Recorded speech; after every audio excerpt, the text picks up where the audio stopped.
الفحيص.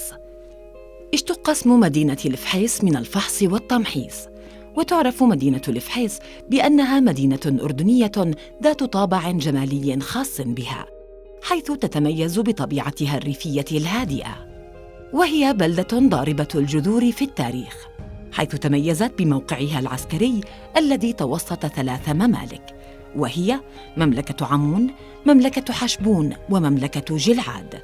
وسكن الرومان مدينة الفحيص في عام 64 قبل الميلاد، واتخذوا من قلعة الفحيص برج مراقبة لحماية قوافلهم التجارية. هذا وتشتهر المدينة بأشجار الزيتون والبلوط المنتشرة بكثرة في أنحاء المدينة.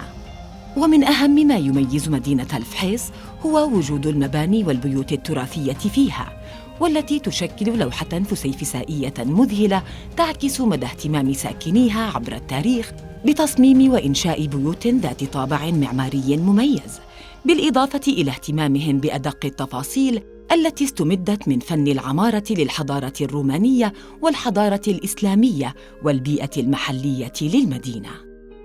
شكلت مباني مدينة الفحيص لوحة فنية مميزة اندمجت فيها الحداثة والعراقة، حيث شكلت بصمة معمارية خاصة على مستوى الأردن اشتهر بها أهل المدينة، وكونت نقطة جذب سياحي وجمالي لزوار المدينة.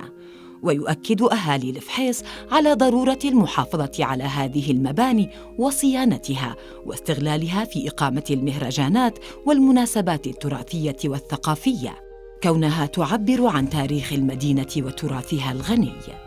ومن أهم الفعاليات والأنشطة التي تقام فيها سنوياً مهرجان الفحيص، وقد انطلق مهرجان الفحيص في عام 1990، حيث تتنوع فعالياته بين الفنية والثقافية والتراثية، مما أكسب الفحيص سمعة وشهرة عريقة بين الثقافة والتاريخ.